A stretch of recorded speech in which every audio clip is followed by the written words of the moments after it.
Ready? Yep. Hello, everyone. Good afternoon. Hello. Thank you so much for being here.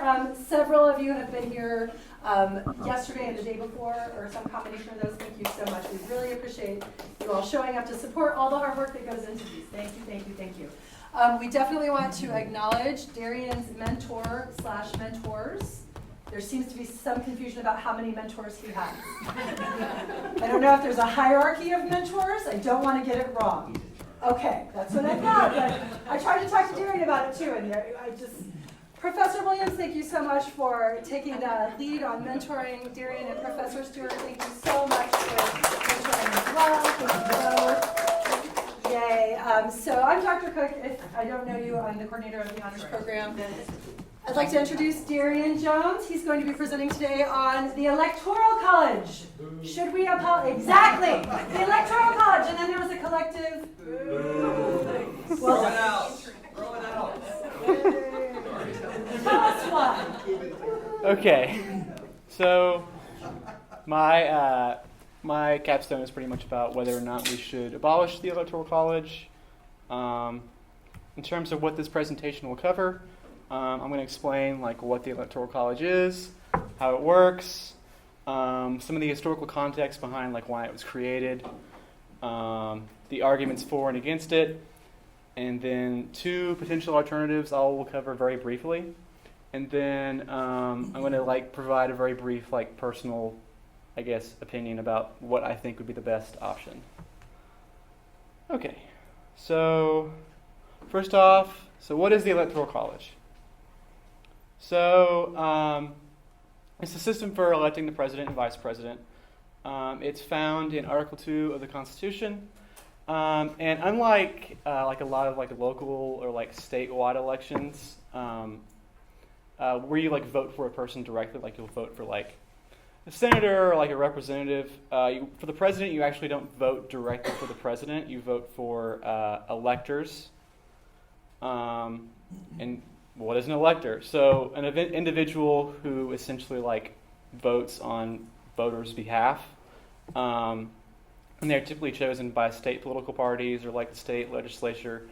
And they will pledge support for a specific candidate within their party. So whoever the nominee is, so if it was the Republican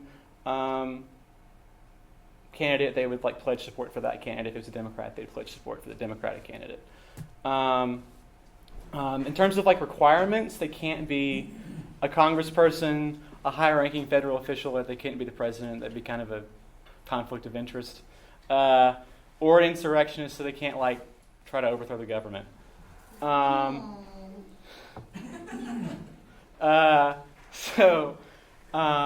terms of how it works, so the number of electors in each state and across the country are based on the members of Congress. So like Texas, for example, there are 38 congresspeople, which includes 36 House members and 2 senators. The number of House members is based on population. So like it's usually, I mean, it depends on the state, but like typically it's like every 700,000 people, there's like one representative representing all of those people. And then for senators, there's 2 per state regardless. So Wyoming has 2, and like a bigger state like California has 1 or 2. The number of electors corresponds to the number of representative or congresspeople. So you'll have 38 congresspeople and 38 electors. And then the state's electoral votes are captured by the state popular vote winner. So like in Texas, if the Republican candidate got like 70% of the vote, they would capture all 38 electoral votes. And it doesn't really matter like by how much they win. So like they could win by like 50.1%, like a really small margin, and they could still get all the electoral votes, or they could win by like 90%. It wouldn't matter as long as they get a majority.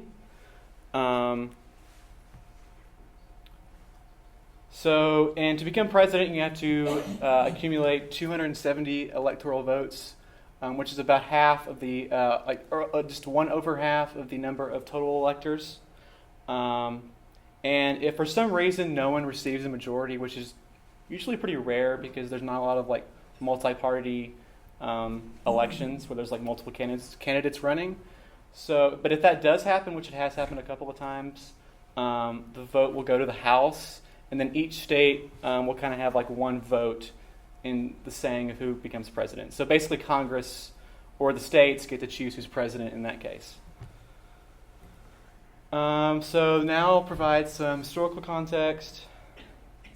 So background information. So the debates over like how to choose the chief executive, or what we would call the president, began at the Constitutional Convention in 1787.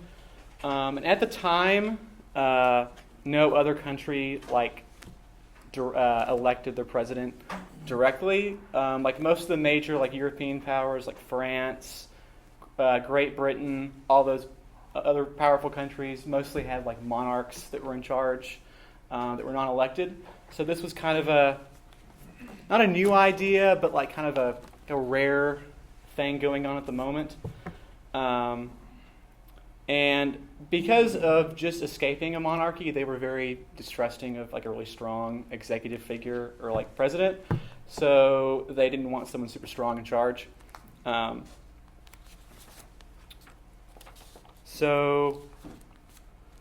there were various interests in relation to, like, I guess, choosing the president, because there were so many different like interest groups and factors that were at play. I don't know why it's doing that.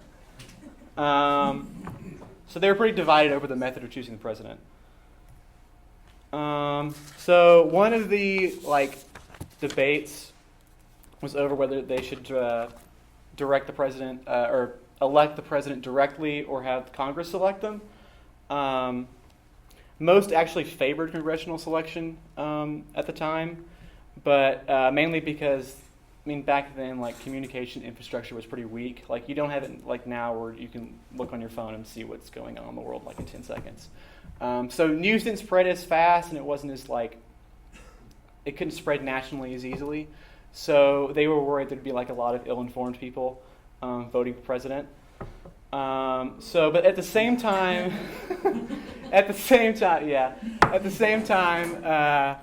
they feared that if Congress elected or selected the president, then he would be just controlled by Congress, and so it would be kind of like a repeat of what they escaped. So they didn't want that either, and they felt it would damage like the balance between the executive and legislative branch. So that was kind of a conflict. The other conflict was the conflict between large and small states.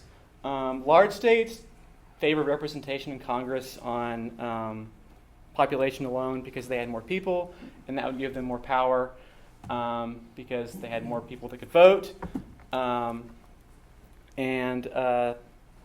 They basically, the small states, on the other hand, wanted like equal representation, not based on population. So they would have like one vote per state, so it would kind of like equal the playing field. And they felt that if that didn't happen, that the larger states would pretty much dominate all the politics. And then the northern versus southern states. So the southern slave states wanted to protect slavery because it was their main economic, I guess, it was what was driving their economy in a lot of ways.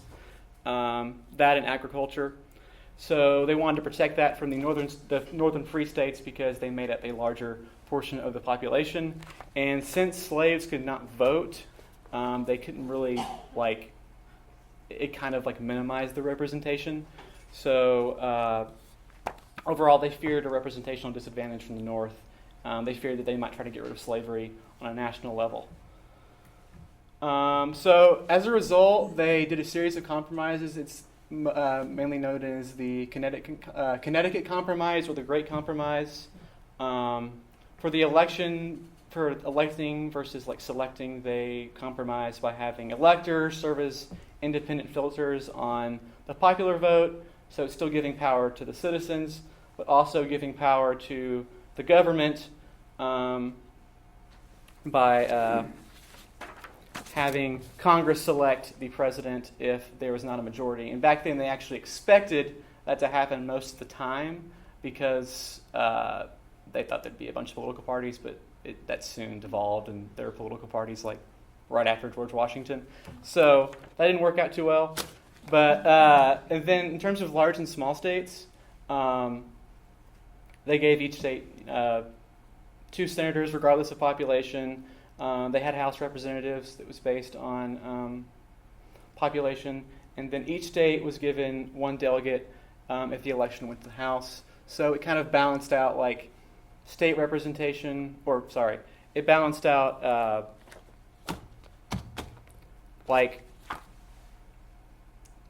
state representation. So then you have the North versus South. So they did the 3/5 compromise, and that made it where basically slaves counted as 3/5 of the population, so it would boost their number of electoral votes. And they felt that it would protect the institution of slavery from the North. Okay, so these are just kind of the early debates to kind of give some a basis for a lot of the contemporary debates I will cover later.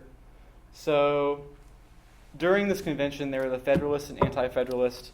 The head of the Federalists was Alexander Hamilton, Madison. There were several others, but those are the main 2 most people think of. And then Thomas Jefferson and some other people that usually aren't named was kind of the head of the Anti-Federalist.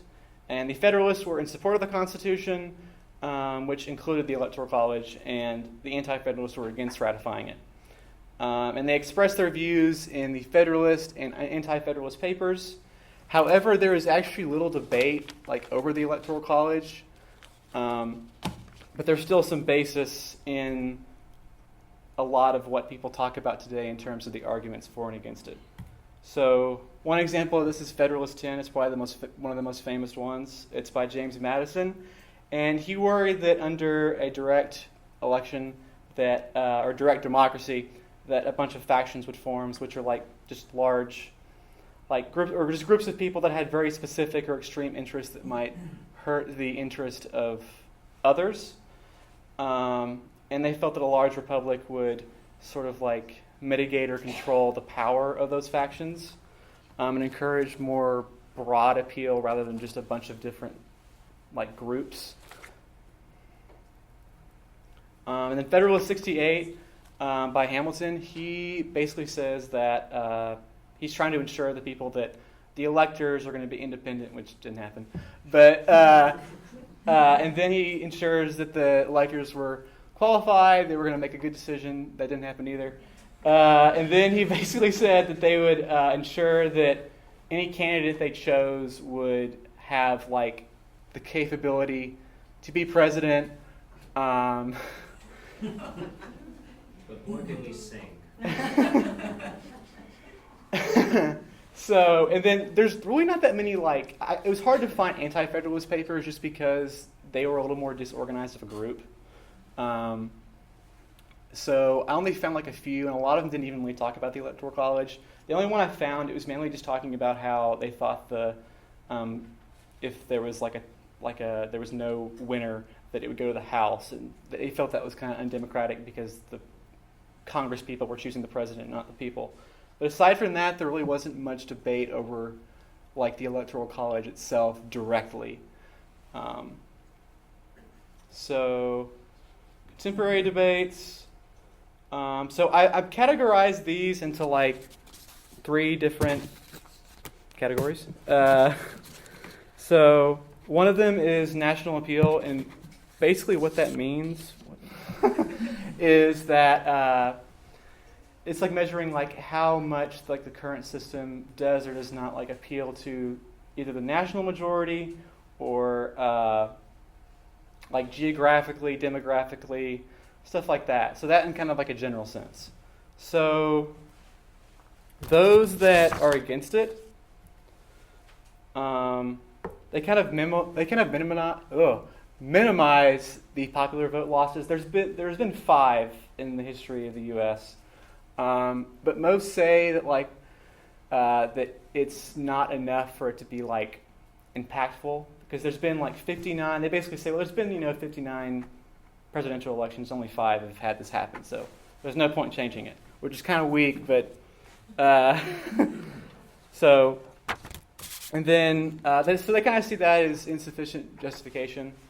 And they also say that the current system, it shouldn't like necessarily promote like a wide national appeal, but rather like a concurrent majority. And a concurrent majority is basically like majorities within majorities. So like instead of, so like states, for example, it would be like majority within each of the states rather than just like majority of the country itself, because if you get the majority of the country itself, it could just be like very specific sections of the country ignoring other parts of the country. So they state that as their main reasoning behind that. They also say that it limits factional interest, so like extreme groups from like gaining power. So like for example, they say, well, if like it was in the 1968 election with George Wallace, who was the segregationist candidate, he would have had a lot more. He would have had a lot more power under like a popular vote alternative. But because of the Electoral College, he couldn't get as many electoral votes because he was mainly a regional candidate. So he couldn't build like a national coalition because they were the other major candidates that were beating him out on that. And in general, it also just dilutes the power of third parties. Ross Perot in 1992, he won like 20% of the popular vote, which is like a record, I think, now. I don't think anybody's ever got that close. But he didn't win any electoral votes because he wasn't a regional candidate like Wallace, so it was just so spread throughout the country that it didn't build enough for it to be for him to get any electoral votes. So, okay, so there's a lot more against. So against, they see the popular vote losses as much more consequential because there's like been 5 cases, but the last 2 in the last like 20 plus years have had a wide margin of like popular vote loss. Like Bush in 2000, he lost the popular vote and won the election by like 540,000 votes. And then that caused kind of an uproar, and then it kind of died down again. And then 2016, a lot of people were mad because Trump won by 2.9 million, so it like went up by, it multiplied by like 6. So and people were worried this could continue in the future, potentially. Also, there have been, hold on. Oh, and in terms of like concerns over factional interest, candidates tend to focus like more on national issues when they're campaigning more than like state ones. Like they actually did a survey where they found like they did like a survey of all the speeches, and I think it was like Bush versus Gore, and it was like less than 1% of the speeches they were talking about anything local related. And if they were usually in like swing states, which are like more competitive states. Which brings me to swing states. So swing states are just basically like competitive states where it has a chance of going towards one party or the other. And because like they kind of know like certain states are going to be blue or red or Republican or Democrat, they don't really give them as much attention. Like California, for example, or like Texas or like some other big states, and even like those kind of states, they don't really visit those because they know they're going to be red or blue. So it really limits the scope of appeal to like 10 or 12 states. And on top of that, they're actually decreasing. The number of swing states have actually decreased dramatically. Between 1952 and 1980, there was an average of about 26 swing states. In 2020, there were 10, and then like 2 competitive districts, because some systems use a district system, which I'll explain later. But as of the 2020 election, just 1 in 4 people lived in those competitive states, which was down from like 3 in 4 from a couple of years before. And if Florida is uncontested, like in the 2024 election, it's estimated that only 18% of Americans would live in any of those like competitive areas that would receive attention. Those are just the elections. Okay, so another thing that's kind of a problem is that, why is that first? That is weird.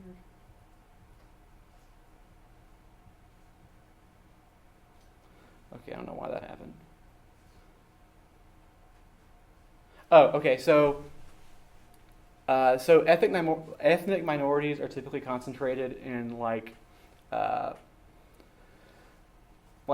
conservative states, and especially like African Americans. They're mostly concentrated in the South. I mean, they're concentrated throughout the United States, but there's a lot of them in the South. And there is, for like the last 40 years, those have been like just Republican.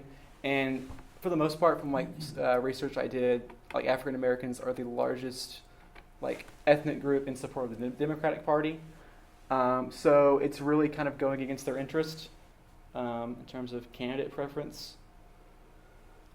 So my next topic is voting power equality, which basically just means like how well the current system enables like people to have certain voting equality on a regional, state, or demographic level, or on like an individual basis.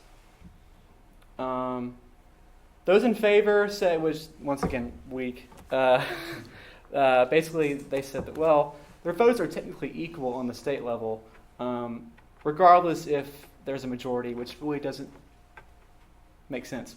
But they mainly claim that the justification is that each state receives equal voting power rather than the people, because like they cite that like a small state like Wyoming wouldn't have as much power because they only have like 2 people, and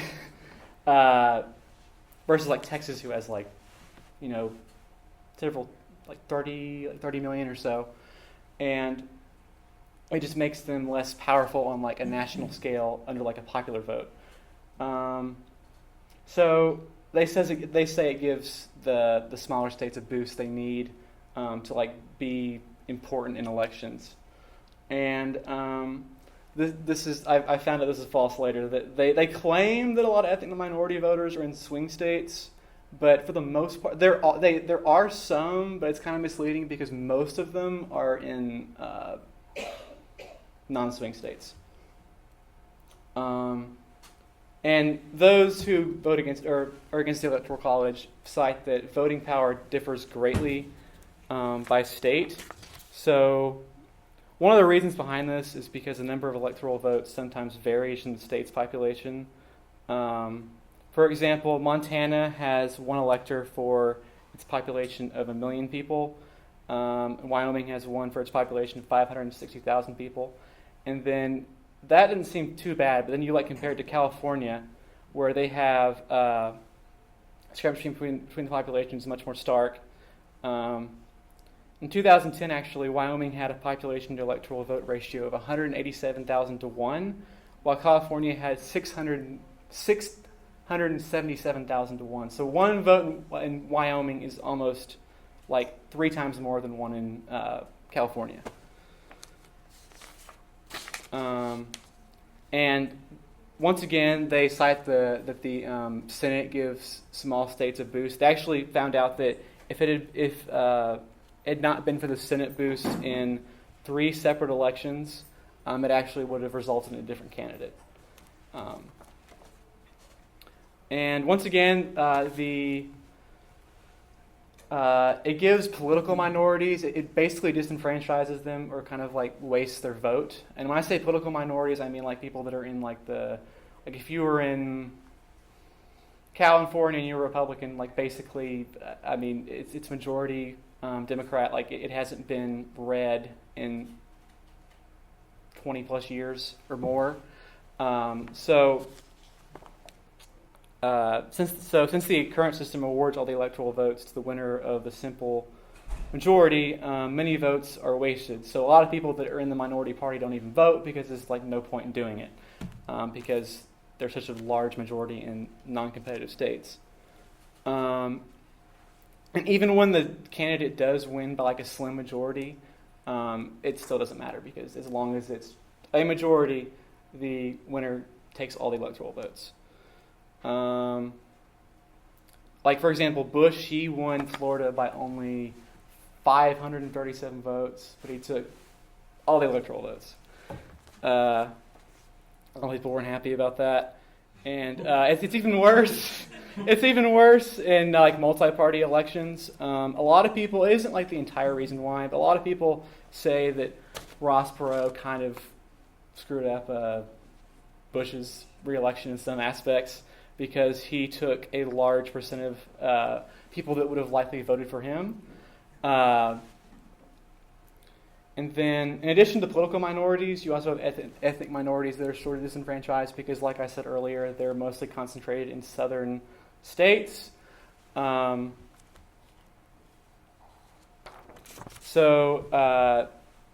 Like especially like states in the South, they make up only about 20 to 37% of the population. In larger states, they make up about like Florida and Pennsylvania, they make up between like 7 and 17% of the population. And I said that, and like I said earlier, it's problematic because most, like a large portion, vote Democrat, and within those states, like there's a major conservative majority. And it's also true for Hispanics. However, there's a little more, from the research I found, there's a little bit more like variety. Like it's pretty split in terms of support for parties. But still, since they're in the minority of people in general, they don't have as much voting power.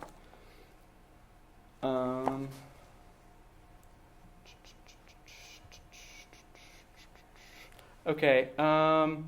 Another thing that's been kind of problematic is that the cap on the number of electoral votes has kind of created a wider disparity. So back in the 40s, they capped the number of members of Congress at members of the House of Representatives at 435 people. Or representatives. So, and it hasn't changed since then. So now as the population grows, the representatives represent much more people. So it makes it much harder to represent the interest of 500,000 people versus 1 million people, and that just kind of keeps going up because the population goes up, but the number of representatives for those people stays the same. Darrian, you don't want to go ahead and wrap up. Okay. Yeah, you're out of I'm out of time. You were in other person's time, right? Oh wow. Okay. This is just kind of like Okay. You had a lot to say. I did. I had too much to say. So basically, I didn't really get to it, but basically, at the end of this, I realized that I feel like the system should be reformed. In a conceptual sense, I think the popular vote's probably the best option. It's just that there's so many systematic problems with it, like runoffs and recounting votes because there can be multiple candidates, stuff like that. But I think if they could sort of manage that, it would allow that system to work. So yeah, that was half the presentation.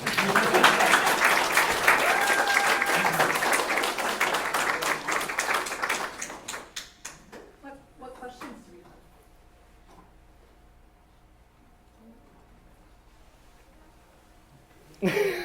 So you mentioned how in the case of a tie where if no one gets 270, each state gets one vote for the tiebreaker in the House. Well, given that we have an even number of states, it seems that we could have another tie in the House. What happens then? I knew you were going to do this to me. I didn't think about that, but I guess they just never anticipated that would happen. So, and the few times it has, where it's gone to the House, it usually there's a majority. It's never been tied because they had to come to an agreement at some point because then there would just be no president. So. Okay. So, what issues? Which one do I want to ask? So no, I'm going to go with the more controversial one. So it feels like, yeah, why don't we just smoke a joint? No, it feels like the main rhetorical push here is simply, my guy didn't win. So I don't like the EC because my guy didn't win. So it needs to be reformed because it was too close and my guy didn't win. Would this be an issue if Bush or Trump lost? Well, what do you mean? Like you're asking Like, me? would we still be as concerned with this? Because it seems like a lot of the concern that I hear whenever this kind of stuff comes up, we're always talking about Bush and Trump and how they lost the popular vote and how horrible of a thing that. See, this shows that the system didn't work because they lost and they still got in. But that seems precisely to be what the system is supposed to kind of do, is to not put everything on popular vote. It puts it in other places. So if they didn't win, right? If we had had a Gore presidency and a Hillary presidency. I'm sorry. It's just been so long ago, and I'm old. Would we be concerned about that? I mean, with these things, I mean, they sort of like after the election, it's kind of like a lot of tension, and then it goes away. Okay. Okay. And it does go away, but like there's still like discussion around it. Like there's a lot of organizations that are trying to like push for it.